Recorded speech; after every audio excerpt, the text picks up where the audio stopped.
आजचा व्हिडिओ एकदम तिखट खाणाऱ्या लोकांसाठी स्पेशल आहे, कारण आज आपण टमॅटोचा ठेचा बनवणार आहे। त्यासाठी तव्यामध्ये थोडंसं तेल गरम करून घेऊया। तेल छान असं गरम झालेलं आहे।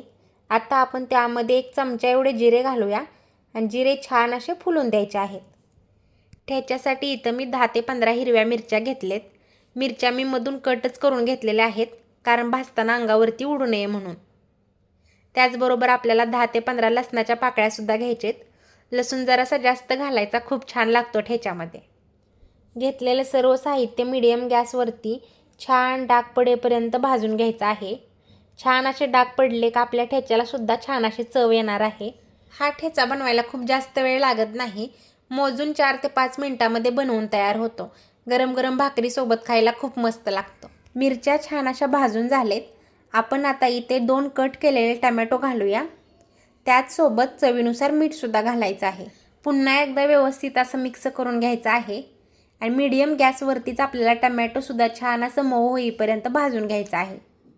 टोमॅटो भाजायला खूप जास्त वेळ लागत नाही, अगदी 2 ते 3 मिनिटांमध्ये छान असं मऊ होतं। हिरव्या मिरचीचा तिखटपणा आणि टोमॅटोचा थोडासा आंबटपणा, ह्या दोन्हीचं कॉम्बिनेशन खायला खूप मस्त लागतं। टोमॅटो छान असे भाजून झालेत।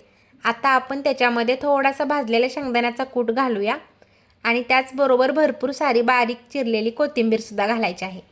व्यवस्थित असं मिक्स करून घ्यायचं आहे आणि 1 मिनिटभरासाठी छान असं परतून घेऊया। मस्त असं घेतलेले सर्व साहित्य भाजून झालेलं आहे। छान असा रंग सुद्धा आलेला आहे। आता आपण गॅस बंद करून घेऊया। हे घेतलेले सर्व साहित्य थोडंसं गरम असतानाच आपल्याला ठेचा बनवून घ्यायचा आहे। गरममध्ये छान असा ठेचा बनला जातो। मी तर तांब्याच्या मदतीने ठेचा बनवते, तुम्ही कशाच्याही मदतीने ठेचा बनवून घेतला तरीही चालेल। जेवण करताना तोंडी लावाय असा ठेचा असेल तर 1-2 भाकरी तर नक्कीच जास्त जाईल। बाजरीच्या भाकरीसोबत, ज्वारीच्या भाकरीसोबत एकदम मस्त लागतो। तुम्ही कधी असा ठेचा ट्राय केला आहे का? नसेल केला तर नक्की करून बघा। खूप जास्त वेळ लागत नाही, अगदी 4-5 मिनिटांमध्ये बनवून तयार होतो। भेटूया आपण अशाच पुढच्या व्हिडिओमध्ये। धन्यवाद।